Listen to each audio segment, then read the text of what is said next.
So I guess I'm live since it tells me I'm live, so I gotta pay attention to these things. And basically what I'm doing is starting a little early, a whole minute early because I've chosen to, because I'm the boss and I can do whatever I want. Plus it gives people time to see me going live and then jump on so they don't have to come in like 5 minutes later and be like, what happened? What I miss? But that always drives me crazy. That's just something that's always driven me crazy. So hey, I'm Louis Porter Jr. and I own Louis Porter Jr. Designs. I'm sure some of you might be familiar with me from some of the games we've made. And today we're going to talk really about my whole amazing universe. We're going to talk some comics because around me I always have comic books. These over here have been staged to be put here, but the ones over here are always here. You'll see why in a second. So we're going to talk about all kinds of stuff. So let me get off first and foremost saying thank you for stopping by and watching this because you literally could have been doing anything else. And in about 7-8 hours, I'm going to be watching the next episode of WandaVision and enjoying that. So once again, there's a lot of choices out there and it's hard to compete with Disney Plus. So I got to do what I got to do. So once again, right off the bat, the Amazing Universe. Basically, that is my comic book world that I'd always wanted to write. Very simply, I was always a comic book fan. I've been a comic book fan for 40 years. And roughly in the early 2000s, well, actually by reading one of these books, if you're not familiar with this is Forged from CrossGen. CrossGen had a great idea how to get people interested in their books. They gave you, which I think is brilliant, 224 pages of content for $10. And it was how many different books was this? 4 different books, and it gave you about 8 issues that you could read through. So basically, it was a way to get interested in their line. And I was a huge, and still probably am a huge fan of CrossGen. I think this was a brilliant idea. I think everything about this was correct. I think that's how you do it right, and they got it done right. So that kind of got me inspired to say, hey, maybe I should invent my own comic book world. And I've always thought that. I've always wanted to do that because I'm a comic book fan. But it took years to really develop it from just being embryonic in my head and be like not being Marvel and not being DC and trying something different and how would you make it different. So I followed some of the ideas that I really liked in CrossGen. One of the first things is talking about themes. Oh, look at this. Somebody sent me a note. Isn't that nice? When I was talking about themes in comic books, I broke my comic book world theme mentality into very traditional superheroes, military style stuff, science fiction, fantasy, and magic. Magic will come back to, because magic's always a tough one, because that kind of plays with fantasy, but you'll see what I mean by that. So I want to do very, very traditional superheroes, and I thought, of course, the team that I love the most were the Avengers, and that's how we kind of developed how Strike Force 1 would be. And out of really weird comic development, when the original Civil War came around, my mindset was, I didn't want superheroes just to throw on costumes and be out there running around doing stuff because that's dangerous and that's how people get killed. There's a couple of comics I've actually talked about in the past. Like, just because you have this funny suit on doesn't mean you're actually prepared to be a superhero. So that always kind of never made sense to me. So I like the idea of the military aspect of it. So in our setting, we basically just developed a system where that in your youth, you'd find out that you'd have this special gene.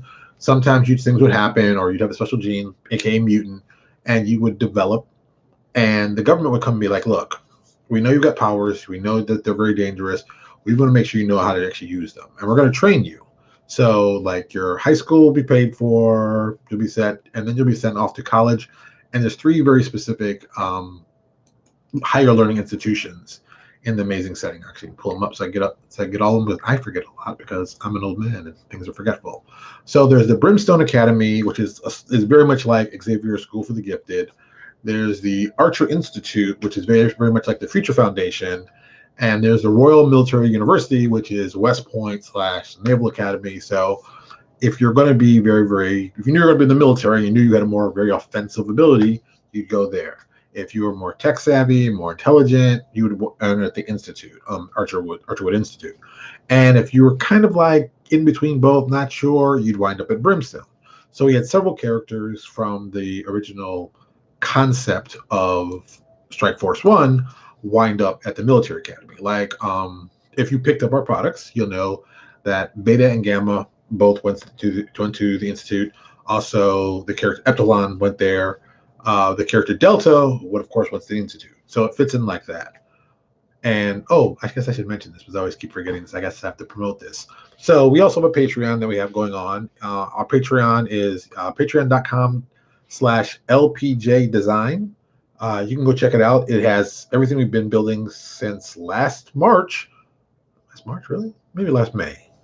I think it's last May. We've been building on the Amazing Universe and everything that's been going on with that, and really just all kinds of cool stuff like that. So I'm excited about that aspect. So back to this. And we've added more characters to the setting in the world, and they kept developing out of that. And that's kind of where we started, because I believe my mindset was I don't want to create superheroes. I have super soldiers. And like a tagline we've used several times is, we're not superheroes, we're soldiers. We're not superheroes, we're engineers. We're not superheroes, we're scientists. So not to think traditional, you got to put on a costume like that. But we have guys, they all have uniforms. And then they have what we call renegades, which people who may or may not have registered, or they've registered and they've decided to drop out of the school for training for their abilities, or they've been kicked out of the school. So that's how a lot of bad guys develop. They've been kicked out of the school, these schools, and they developed over time, or they worked for organizations and things like that. So currently, that's the main part of the setting. It's really kind of, I'm gonna use the word open, but that's not the word I'm really looking for. So what I really want to talk about tonight is something that we've been working on behind the scenes. We've talked about it a lot. We've mentioned it a lot. We've talked about it so much. So really what it is us really moving from doing the typical source books. We've done tons of source books. We've been putting them out. We have, really, if you did not know, we have like 50 some odd products actually available that fit in for the universe of the Amazing Universe. And I want to start going, okay, we've done that part. We got that excited. We got people excited about that. Now let's move to the next piece. Let's talk about encounters. And for us, encounters are the adventures. And my dream has always been and always will be that we do a purely cool setting. And some very good friends over at Paradigm Concepts a long time ago, when they were doing their Living Arcanist, did this for their setting. They built a world where you play adventures and things happen, positive and negative. So I'm kind of excited about that part. And so I've said, hey, I want to do the same thing for us. I think it's a smart long-term thing to do. And if you're going to do superheroes, I mean, geez, this is if you're going to do superheroes, each issue, this is such what you can get at a good comic store. Each issue should be, put these back, should be like one adventure. So you read the comic, got an adventure, that's a whole adventure. A lot of good stuff. I'm telling you, a lot of good stuff in the dollar stuff. I bought these because the art was amazing. I loved it, and I want to see more. See, so you see a theme with these. And then, of course, I am very traditional too. New Iron Man, Thor. Wow, I wrote Dr. Doom, which is actually been pretty good. So I wanted to have our adventures kind of that same kind of feel and substance to them.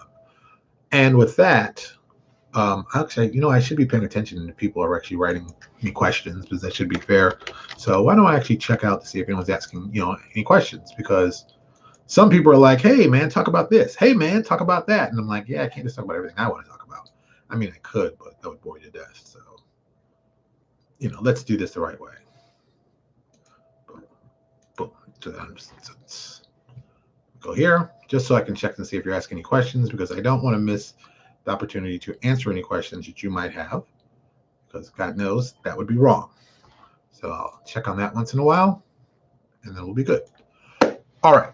So the first year's worth of stories I built were roughly 6 adventures. Well, not really roughly. There are 6 adventures that we wrote. The whole story arc of year 1 is introducing really all the bad guys to the setting and how they develop out of it. I think I'm going to tell some things I shouldn't be telling, but I'm the boss and I can do whatever I want. So there you go. So our first adventure that we're doing is 100% about getting random people together who usually like your random players who've never worked together as a team, and then some like a team. And of course, it's called Heroes Assembled, and it's the introduction of our big villain group called Helix, which we have the source book available if you want to learn more about them, or you want to keep them hidden.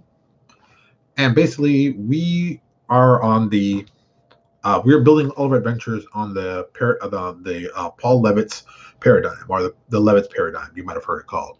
And basically, it works like this. It's very much works like soap operas. So very much the same way. If you like soap operas or you understand how soap operas work, this is the same kind of setup. So it works like this. Uh, Story A is the main story. There we go. And that's like roughly, let's do the math on it. Let's say that's 60 or 70% of the story. That's what your people are mostly following. The B storyline is some other subplots that are developing, and that's probably 30% of the story.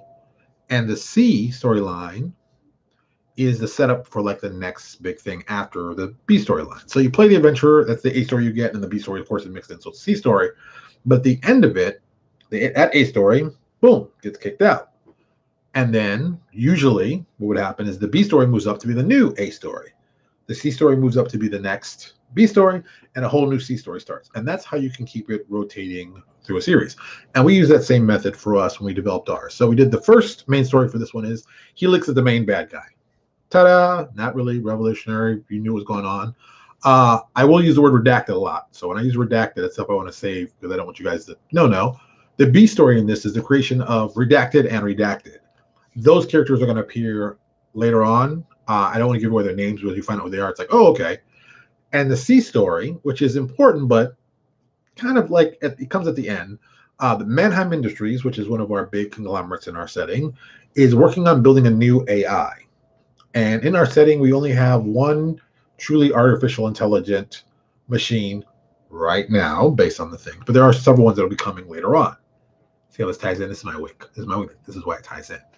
So you've got that going on, and people are going to be like, "Oh, now I get it. That's why they do that." Okay, there you go. So, and we've broken this whole adventure down to 6 parts, including an alpha and an omega.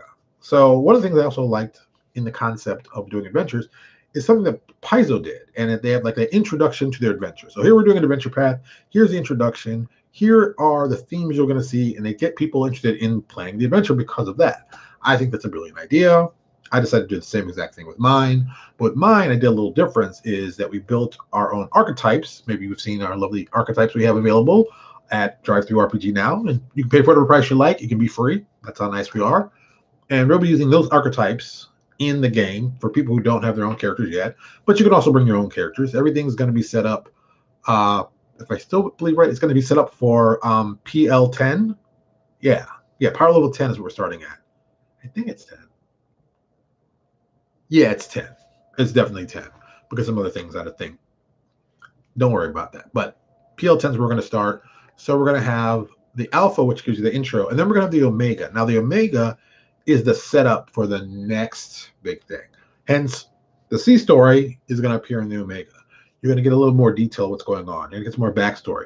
You're also going to see how things that can affect future, like further down the line, because of what's going on. So that's how we built that. So that's the first adventure. We're working on it right now. The writer we got, well, let me phrase that. The writer we initially had on it, some stuff has come up, so we've had to move some stuff around. So we're going to be putting most likely another writer that I know on this to get this done. This is going to take a long time. This is one of the biggest, most painful processes when doing games and doing this kind of stuff is finding someone to write adventures because it's tough. It's hard work. It's not like writing fluff. It's got to be more interactive. There's got to be a storyline. There's got to be reasoning behind it, and there's got to be the rules that fit with it too. So it's a lot of stuff going on, and we're just trying to get our best to get that together. So that is what it is. The next adventure that we're going to be doing is called Legacy of Heroes, and I'll use redacted. So the A story in this is Helix attempts to acquire redacted as equipment. Can't tell you who redacted is, but it is a major person in this. That's very, very important. The B story is redacted and redacted from the first adventure versus the PC. So you'll have another battle with them that ties in more with the story. Can't tell you exactly everything. And the C story is redacted, a whole new character, is created and attacks Eagle's location. So if you don't know what Eagle is in our lovely setting, Eagle stands for espionage and government law enforcement. Think SHIELD, think, what is it in DC? what's the DC's? Well, Checkmate, but not really Checkmate, but the spy organization, that kind of thing. Something that Men and Waller would run, or Sergeant Steele from DC, if you're a DC fan. So that's what they're built for. That's what they are. That's what's going on there, and that's what they are. I don't want to reveal more. I don't want to reveal that much more because you're going to see more of it when you play the adventure. So that's Adventure 2. And of course, it has an Alpha and Omega that sets up stuff for the future. The third one, this is called Natural Selection. And I guess I can, yeah. So Mannheim Industries AI redacted, trapping the PCs in their redacted. I know, just deal with it. Redacted, the new guy we talked about. I guess we'll talk about him. Yeah, so Tempest attacks the PCs. Redacted the rest. I can't explain that because that will give away what's going on. And then the C story, the PCs, players, get to meet Hannibal Kane for the first time. Hannibal Kane, this is not a big reveal. Hannibal Kane is the CEO of Mannheim Industries. He will play a very big role in the campaign, the setting, once it's all revealed. It's one of those characters that came up in a weird kind of way, but it makes a lot of sense. And it'll be very familiar to very traditional people you've seen in comics already. I don't want to give away what he does and what he is, so I don't want to blow it up too much. But I'll just say, very important NPC you're going to run into several times. Very important. All right, and Adventure 4, what they're calling Forces of Nature. The A story, Tempest forms the Redacted. Can't tell you about that, but I will tell you this. If you wait, I think, a couple more weeks, a lot of the information about Tempest will be revealed in an upcoming project. I guess I can discuss that. Yeah, I'll tell it. So we're doing a group of characters. I think I've mentioned them before, called the Paramentals. I'm a big fan of Bill Willingham's Elementals, which I have the book over in that bookshelf somewhere. So I like the idea, fire, water, earth, air. But I decided to split it in between. So it's not like fire, water, earth, air. Ours is magma, quagmire, ice, smoke. So these villains do certain stuff, but I don't want to talk about them because, like I said, we have a product coming out about them. You'll read about them. You'll get some more information, and you'll see some of the art. If you go by our Patreon and type in Paramental, just like that you think it would be spelled, Para and Mental, you'll pop up and you can see the art and development and the history of them and how it came about. That's something you can check out. The B story, redacted. I can't talk about that. And the C story, I'm going to talk about the C story. So the C story has an alien ship, and this is in the Omega, of course, the last little adventure. Alien ship crash lands near a military base, and odd things happen. Yes, that, of course, is a setup for the next adventure, which is called Genesis 3.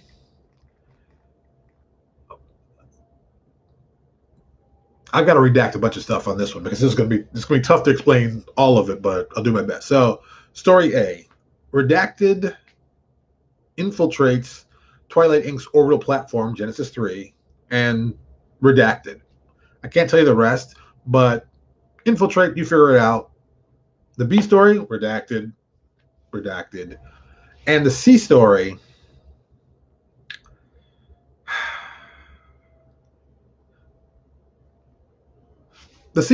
is redacted, transmission into deep space. So I know you're like, well, dude, you didn't tell me what's going on. No, I didn't tell you what's going on because certain things will happen in this adventure that set up very much the future adventures of what we're doing. So that's going on. I think that's the 5, and the 6 is still being developed, but that's the first 5. So you know where we're going. You can see its progression.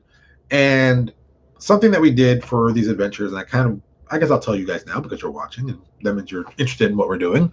So these adventures are described in certain characters' backgrounds. So, for example, the Paramentals, how they form to be, you as players will play that adventure. Natural Selection will be that adventure you're playing. The Natural Selection or Force of Nature? Or maybe both of them. I can't remember off the top of my head now. Whatever. Those events that happened in the source book, you'll be playing them out in the adventure. for several reasons. So first and foremost, the reason you need to play them out because A, it's cool. That's cool as anything. Second of all, it gives you a better connection to these villains. It's one thing to have a villain. It's just that, if you met Doctor Doom and Doctor Doom hasn't done anything to you, he doesn't have the same effect as if Doctor Doom has been, you helped create him and you've been developing him and he's been running to you. It's like, then that builds. So this is like, because of who you are as characters, you're going to have the opportunity to do that. You're going to build your version, your version of Doctor Doom, your versions of, I guess, Hydra. The major conflicts for your characters will develop out of these adventures. And we've written them that way because we want people to play them but also understand what you do affects in the future. And we've written them that way. So not everything, not just going, hey, I'm showing up and I'm here. No, what you do affects the future of the game and the adventures we write and what we're doing. We plotted out some plot points we think things will move. We have decided things will move in certain directions. We have thoughts of things in the future that will happen. But based on what the great information I earned from our guys with Paradigm Concepts, which I thought was brilliant for them, they built storylines. And we're in comic books. We're doing comic books.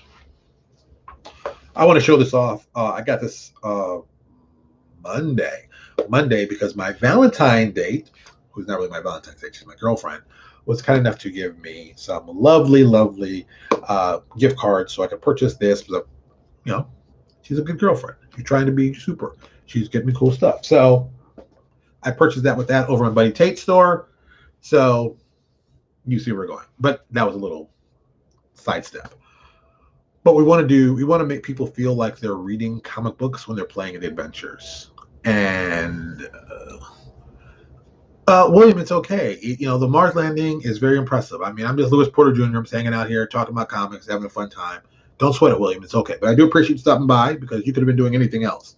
So please, thank you. Thank you.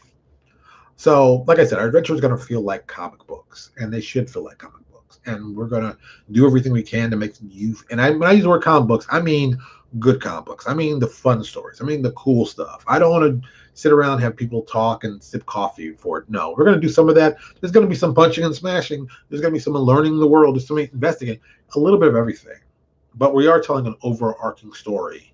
And for myself, I want to build something that when people play it over time and they see their characters progress over time and things that happen, I want them to go back and be like, oh yeah, I remember when I played this adventure, this was great. Because that's how really it gets more exciting for the fans.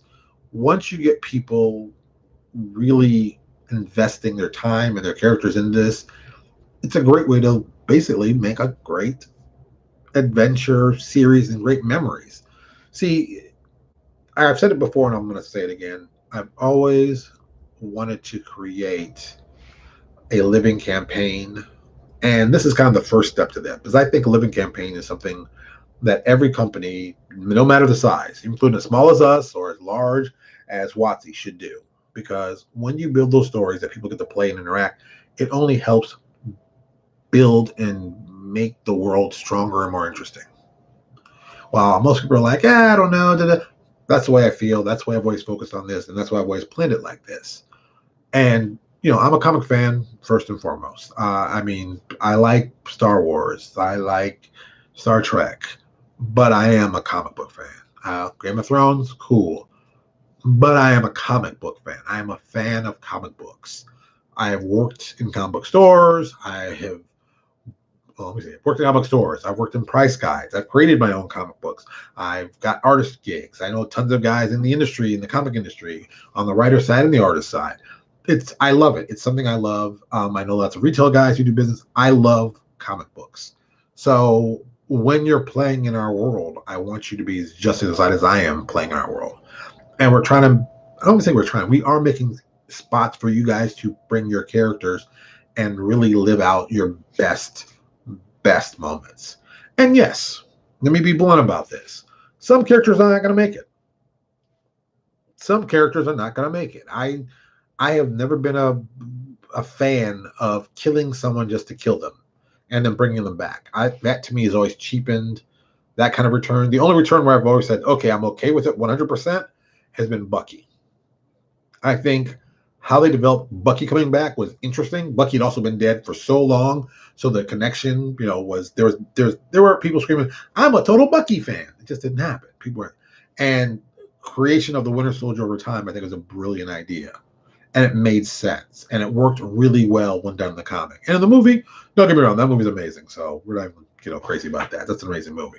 So I want it to be, I want us to have that kind of awesome feeling when we're working on stuff. And the best way I know how to do that is just really talk to people who really want to be here working with us because they love comics, not because they love doing, like, you've got to be passionate to want to work in the setting for the Amazing Universe. I truly believe that. I can say the first person that really got behind me doing this was Mark Hart. Mark Hart had done some freelance stuff for me on some other projects, and I told him what I was doing. He was a big fan of it, and he came out and said, "Hey, yeah, I'd love to." And I'm like, "Oh, that sounds great. I'd love to have you." And it just really kind of just meshed. And he's that guy. He's that guy on our team. He has written, I've given him, this is what I want, but he's written most of the stuff that you've seen for the actual characters, all the stuff for Strike Force, all the stuff for Twilight, Inc., stuff for Helix, Paramentals. He's definitely been involved with the creation of it. And I think what I like the most is that he's taken my ideas and fleshed them out in even a better, more larger, more intricate way. All right. I'm a Dark Horse Marvel guy. Dark Horse has some good stuff. I don't know that. Champion, Supergirl, trying to play Champion. Everyone wanted to play Superman. Yeah, Superman and Batman don't excite me as characters. They never have. I'm a Green Lantern guy. On DC, I like the ring. It's ultimate wish fulfillment, and I got this device that does anything I want, but it's all based on my willpower. So I get the idea of Superman. I get the idea of Batman. But I'm gonna go as a theory that a lot of people said is the DC heroes are really just gods. They're pantheons of gods. They're gods. They have godlike abilities. They can do godlike stuff. And the Marvel characters are more grounded, more realistic, more people you'd meet if you actually were going to be in a world of superheroes. I mean, it'd be great to believe, Superman and Batman, but it's like, I go back to the same thing. I like Batman as an idea, but Batman doesn't make sense. I mean, Batman and Superman standing next to each other, Batman shouldn't be a threat to anybody. As cool as he is, he's really just a rich guy wearing a costume and a good utility belt.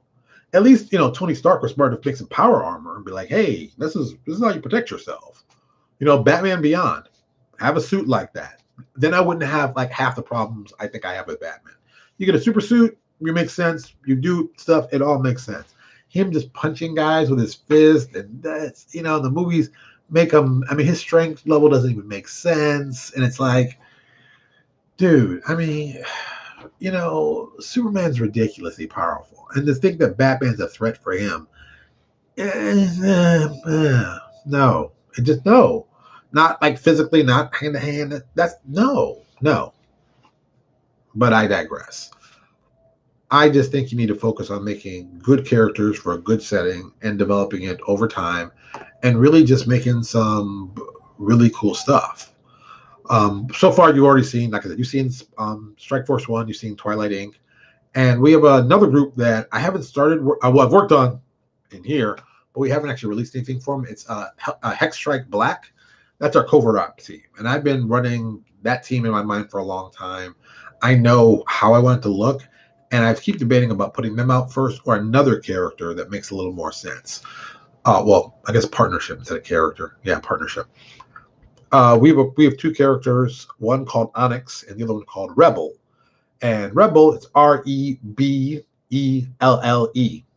Rebel is a incredibly strong and invulnerable woman of Chinese descent. She has a partner who goes by the name Onyx. Onyx is, I guess, the closest analogy you think Spider-Man. He's very much like Peter Parker, Miles Morales, younger superhero in his teens, very, very smart, found his calling by being a superhero because of, so something's always driven me crazy. This is a Marvel thing. When bad guys fight and good guys fight, stuff gets left around. All kinds of weird material, stuff gets left around. Some people snatch it and steal it. And you've seen it a couple times done in Marvel Comics, but I don't think they've done it in DC. But I always thought it was like weird. Like if this stuff's going on and you get there first and you see somebody's super suit's teared or some kind of armor's teared, you take that and decode it. And I think that would be logical. That just makes sense. So Onyx is a character who does that and develops his own super abilities out of that. Um, Onyx is one of those characters that really, initially, he was another character. He was another character that I'd done for a Daredevil idea, and out of it, I kind of spun Onyx out of that, and it really works even better. So Onyx is very much my Spider-Man, that young Spider-Man. You can say static, young superhero that doesn't know exactly everything he's doing, and at the same time, I wanted to give him a partner that made sense, that complemented his abilities, and it came up with Rebel, and so it's kind of very much like the Power Man Iron Fist combination. Good partnership.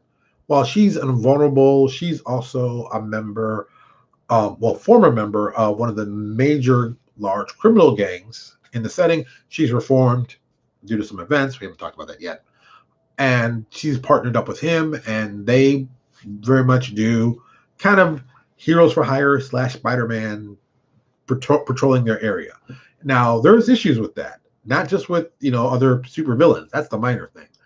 But since they are superheroes, we don't say the word superheroes. Since they are superheroes, they also are under the government's rule of, hey, if you're going to be a superhero, you have to have done this kind of training. And if you haven't, you're considered to be a renegade. You're a renegade, there's problems with that. So we have that all tied in. We're going to be introducing them probably very soon. Yes, Mark Hart, this is my hint for you, because you're going to have to be watching this and going, oh, okay, now I get it. So we're probably going to be doing them most likely next after we do Paramentals.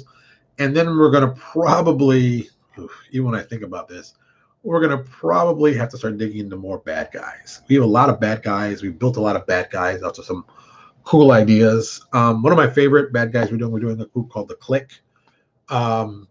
Originally, the original concept for them was the Lethal Legion in Marvel Comics, but in the sense of all these characters that I'm going to be talking about were actually descendants of other Marvel villains. They're like the next generation. And originally when I did it, so I'll give you a quick rundown. So there are 7 members.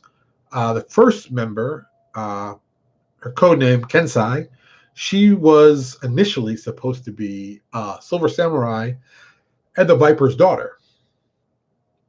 Next was Lightning, who was Electro's daughter. Bullwhip, who was Backlash's daughter. Harm, who is the Absorbing Man and Titania's son. Cinder, who is Pyro's son. Frostbite, who is Blizzard's son. And Shockwave, who is Avalanche's son. And why they are what they are, they're criminal mercenaries. And in this world, you got these powers, you can do stuff with them. Why not do cool stuff? Hold on, Willie wrote something. Well, not the Scarlet Witch, Iron Man, a whole bunch of other. Yeah, see, power armor is where it's at. I like the idea of guys not constant, but you got to have some kind of strength to it. I think you got to have some, especially when you hang around Superman. Let's just be realistic. He's not dealing low-level criminals. Nobody's pulling out a gun and shooting Superman and thinking that's going to kill him. I mean, whoever's doing that, you're like, really? Is that what you're doing? Is that your plan?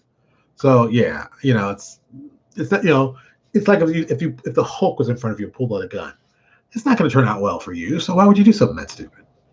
But I digress.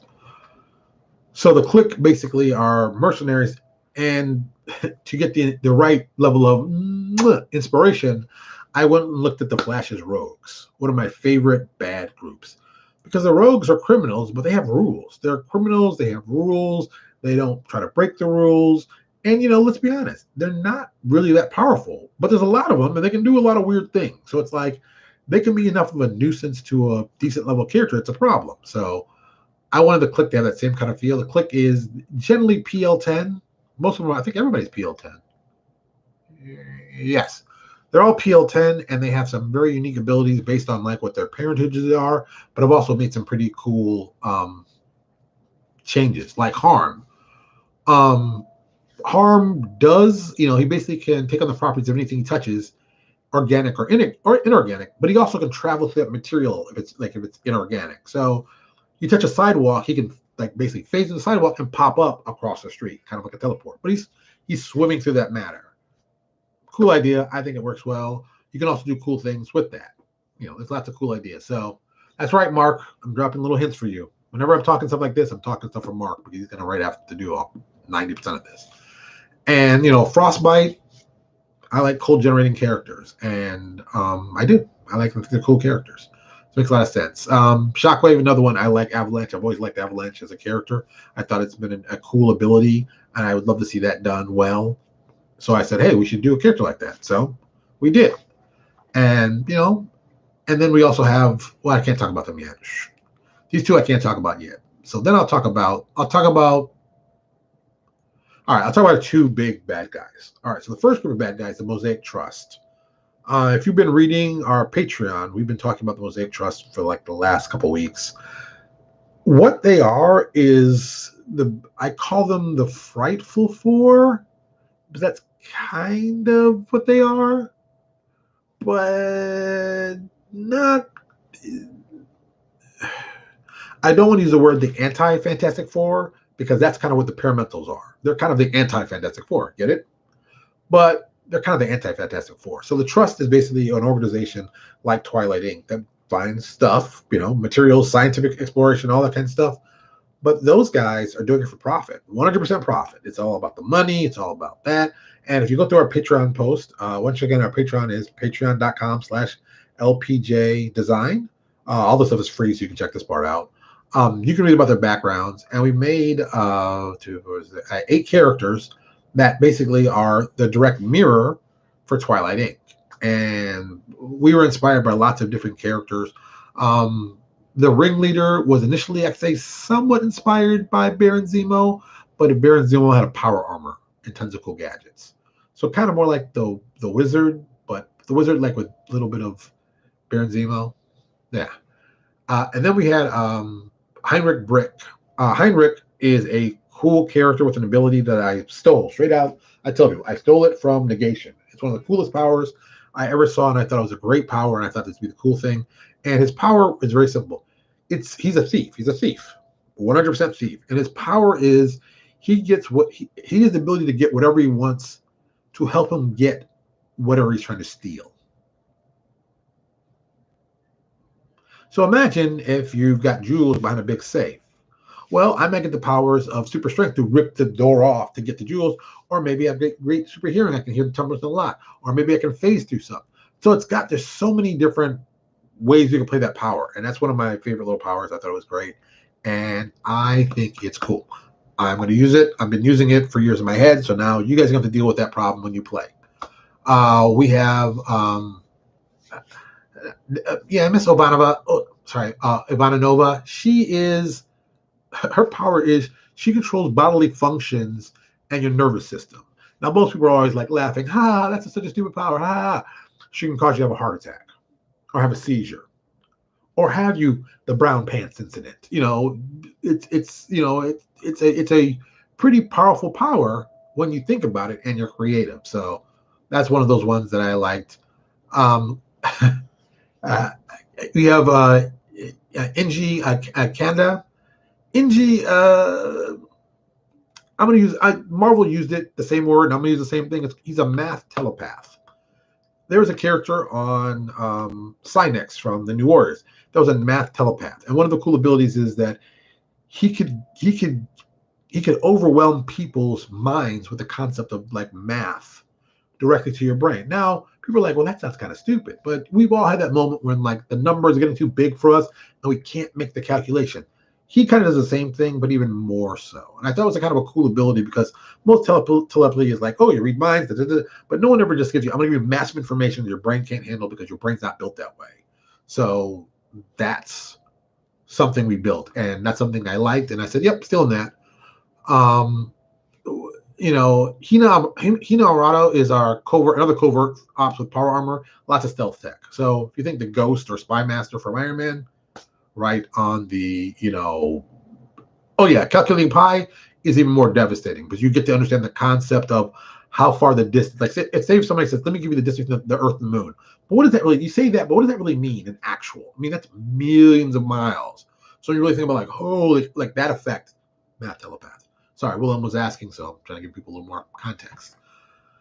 Becca Quest is Mysterio. 100%. I wanted a confidence woman, aka confidence man, creates illusions and sets traps. So I wanted my little homage to Mysterio.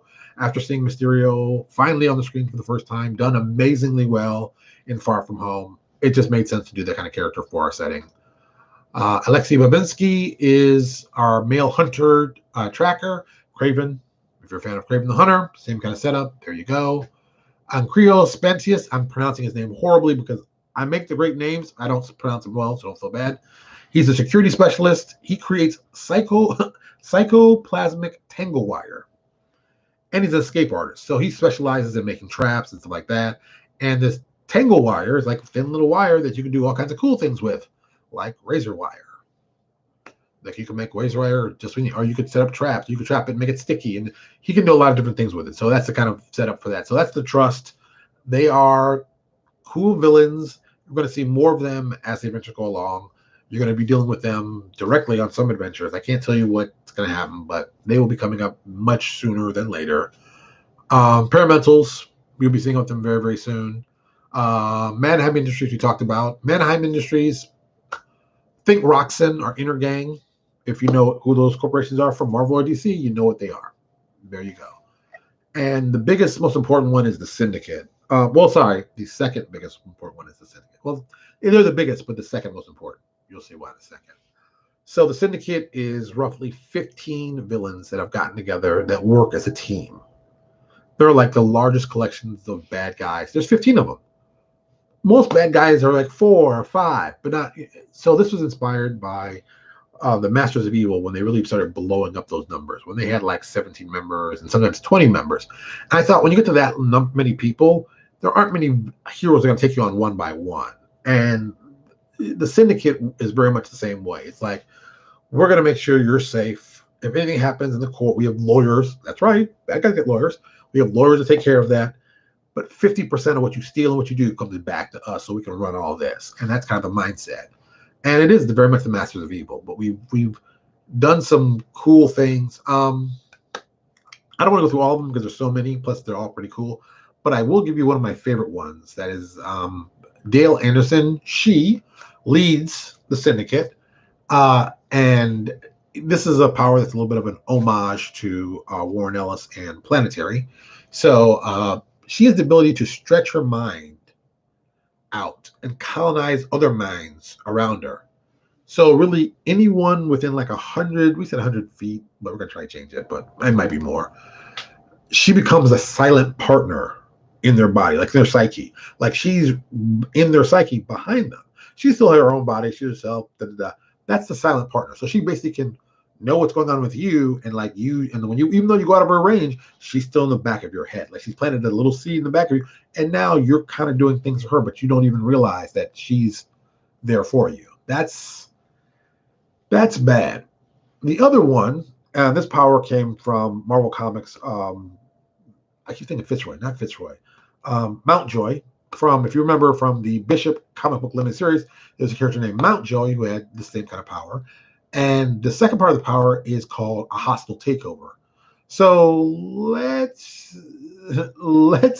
assume she's planted a seed in your head that she's got her way. She's planted something in your head, and you're going to go off and do whatever. But she's still writing your subconscious.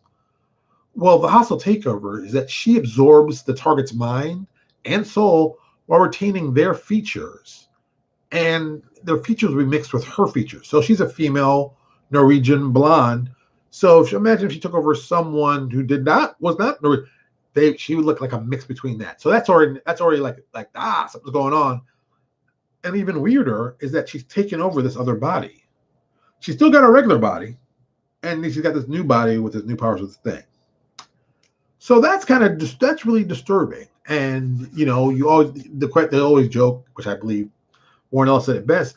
Anybody who's met her or where this power originally comes from, you might actually be that person, but not even realize it. So she could be several other people at the same time. Now, of course, she can divest herself from it and destroy that personality or return it back to herself, whatever. But still, imagine a character who can mentally dominate, let's just say the Avengers. She shows up, she plants a seed in everybody, and then she mentally takes over all of them. How do you think that's going to work out? So It's one of the cool abilities I like. It's one of my favorites. And I thought that she would be great at it, and I made a lot of sense for her. If she's going to be leading the team, they've got to feel like they can trust her. Also, she guys got to trust them. And that's the best way she can trust them because she can always be part of them. And that in itself gets a different little spin on things. So that's a syndicate, but there are 14 other members just like that. And I, can I say this yet?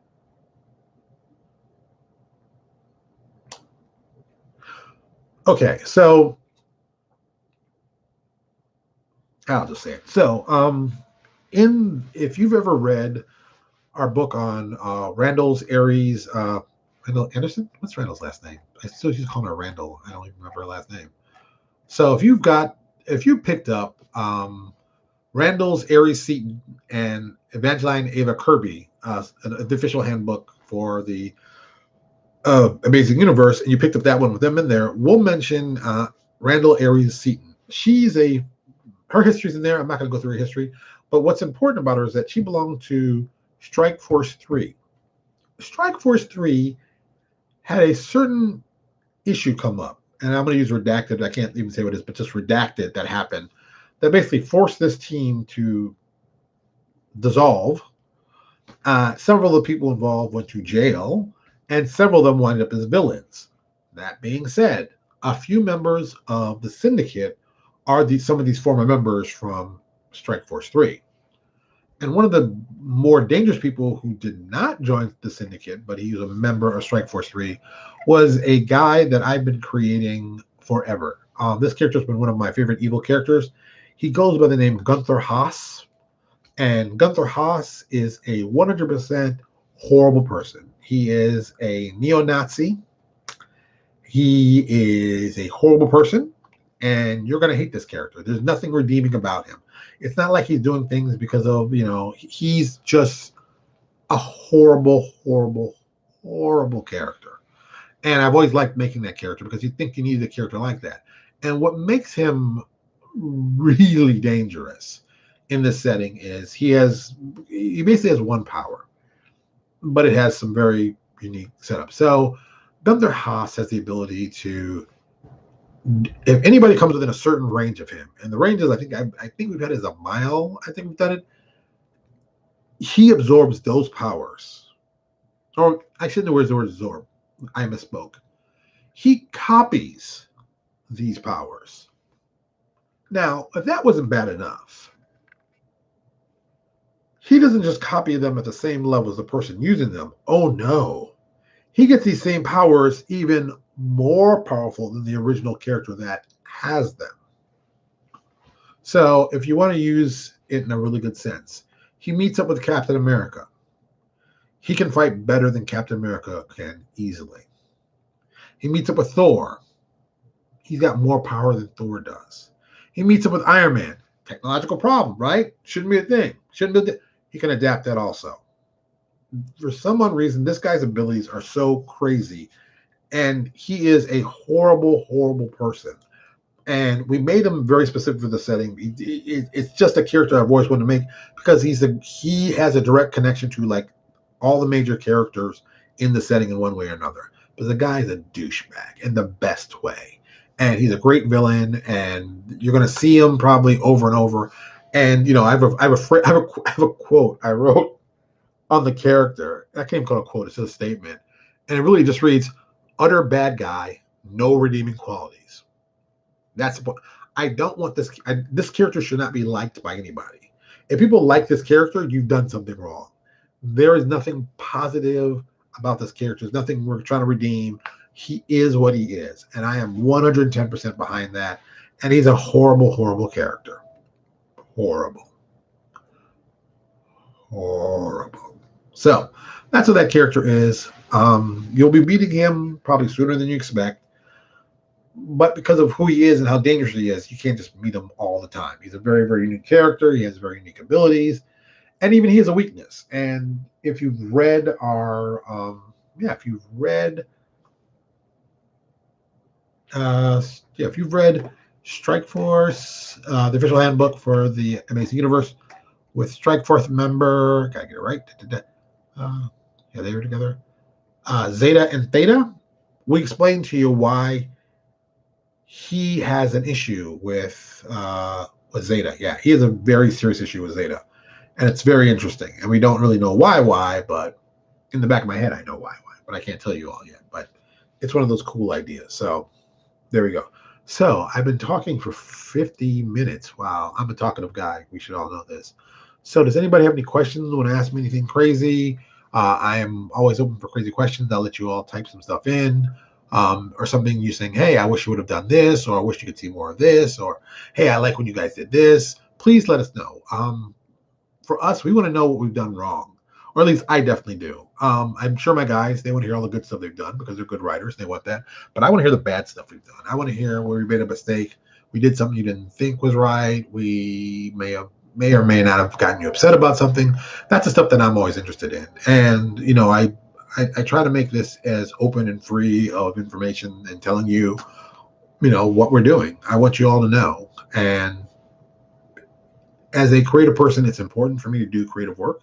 And I want you to be happy with the creative work we do. So please feel free. If you think we've done something stupid, or even better, you wish we would have done something a different way, please let us know. We could always rethink things. We're going to be like, oh, well, this would have been a better idea. And maybe do something later. Because you never know. Right now, I am really just, like right now. So behind the scenes, I'm waiting for one piece of art so I can release the Paramentals book. I don't. I signed Mark something, and I can't remember what it was. I can't remember if he assigned him a superhero thing or it was something else. I mean, it's definitely gonna be superheroes, but I can't remember if it's heroes or villains. I think he's doing villains. Oh yes, he is doing villains. Yes, I just realized what villain he's doing. Yeah, I can talk about this villain. So we have a villain. We have a villain in our setting. His name is Quentin Peck. That's his real name. He goes by the phrase or the code name Man God. Why is this guy called that? He is a male telepath, telekinetic, high order, very high order. In our setting, the best way to think of him is kind of like Doctor Doom. Arrogant, cocky. If you picked alignment for him, or the alignment, he would be lawful evil. And he's got all these incredibly raw abilities, and they're raw. I mean, he's incredibly powerful. I think Ultra, I can tell you that. So when we were creating them, I knew he's going to be incredibly powerful, but at the same time, something that always drove me crazy was that they make books for villains, but you only give them like PL whatever, like one PL, and you can play them lower or weaker, but it isn't the same.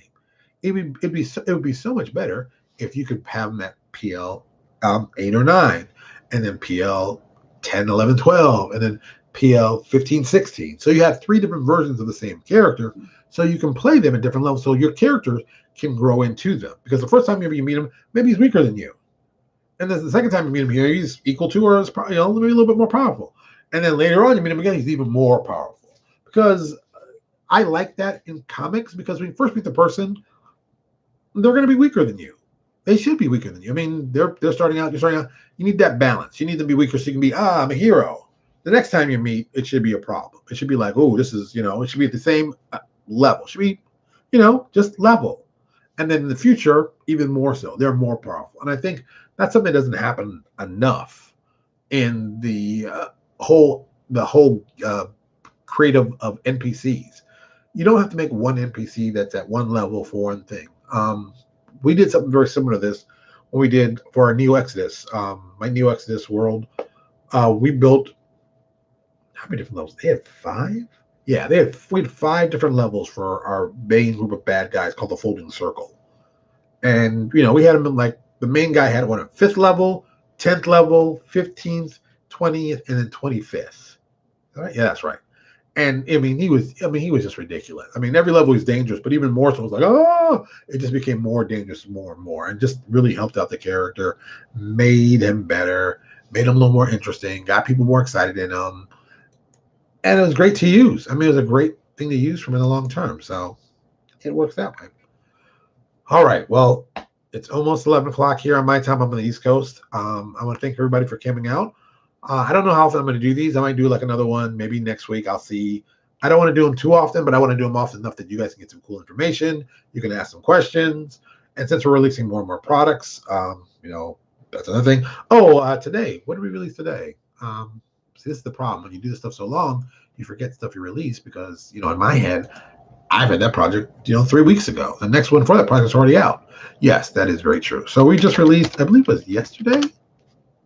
We released a lot of products this week. This has been a very busy week for us as a company. We released, that's right, Danger Room Encounters, Crime Crime Comes First. That was just released yesterday. Like I said, this week. Please check it out. It's $1.20, $1.29. It's from our line for our Danger Room book. Welcome to the Danger Zone. I'm sorry, welcome to the Danger Zone.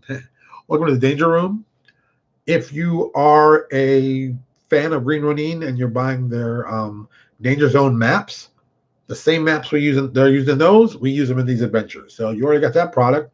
Here's another product you can use with it. $1.29. You're good. Boom. It's easy to play. It's good for teams. It's good for individual characters. So we're doing a whole line of this right now. I got D back, but I keep saying D. There's another reason for that. I got that back from Mr. Nichols. Yes, I believe. Yes, Nicholas Small gave me that one already. He's working the next one. So, like I said, we're ahead of the game. We've got stuff coming out. We've got stuff planned. But we want to make sure that you guys get the stuff. Number one, you like the stuff. Number two, and number three, you feel it's a good deal. Oh, by the way, if you'd like to save a lot of money, and maybe $1.29 per thing is a little too expensive, we've released, and I think we will probably keep doing it. I don't know why, just because I like it. We will probably keep releasing free versions of the Danger Room Encounters online in our Patreon for free. So if you're a patron of our Patreon members, no matter from $1 to whatever, you've been getting these for free. The last 3 ones I put out for free. I know the next one I'm going to do for free because it's kind of cool. So if you want to save some money, and look, it's $1. As low as you can get it for $1 for give us $1 support. Boom, you get all the free stuff that we give out. So you get a copy of it. So if you donate $1 to our Patreon, you'll have three Danger. Stop saying Danger Zone. Danger Room Encounters ready for you to pick up. They're in the threads. You can just look them up. Just look on the word search for the word free gift. If it's free gift, it's yours. There's a lot of stuff we have. There's a lot of free stuff already. So if you're a Patreon member, you get those for free. You get other stuff for free anyway. So come check us out. It's kind of important. It helps us, in the long run. I mean, I'm not going to lie. The more people we get signed up on this, the more opportunities we have to help out and make this game even better. Because, I mean, really, not to be cocky, but I think we do a good job. I think we do a good job on doing superhero stuff. And, I want my only competitor to be thought of as being Green Ronin and the adventure they do. I want people to look at their adventures, then look at my adventures and be like, oh, these are the top ends of the adventure. These are guys doing great stuff. So I want to be that guy. So please feel free to support us on Patreon. Anything you do helps. Every little bit helps, even if it's $1. Don't think I'm going to be like, no, don't send me $10. No, $1 helps. Every little bit helps. I'm not even trying to be like, oh, no, that's just stupid. If you're going to give me money, I'm very thankful for it. So I want you to understand that, whatever you give is what you can give. And I am very appreciative of that. And, in the long run, we have some goals set up of getting more art for our books. And, the next really big goal is we're going to start paying our writers more. That's something that our buddies at Outrageous Swan did when they did their Patreon. And I've always liked that. So I'm like, yep, we're going to do the same thing. So the more patrons we get, the more people like us, the more potential money the writers will get. It's just that simple. All right. Well, thank you, everybody, for coming out for this. Wow, look at that. 59 minutes. I did a pretty nice time. So thank you so much for checking us out. Like I said, I don't know what the next one's going to be, but we'll be announcements and you'll see it online. And of course, most importantly, wake up tomorrow and watch WandaVision because I don't know what's going to happen, but I'm I'm in. I know we only got 3 more episodes, and don't get me wrong, I can't wait to see those 3 episodes. I'm really waiting for the Falcon and the Winter Soldier. That's why I really bought Disney Plus. That's what I wanted to see, and then this pandemic messed it up. But do us a favor to go check that out also if you don't have it. And also, don't spoil it for anybody. Just because you watch it first doesn't mean you have to spoil it for anybody. Come on. Be nice, guys. Be nice, guys. So as always, thank you for your support, and you all have a good night. Talk to you later.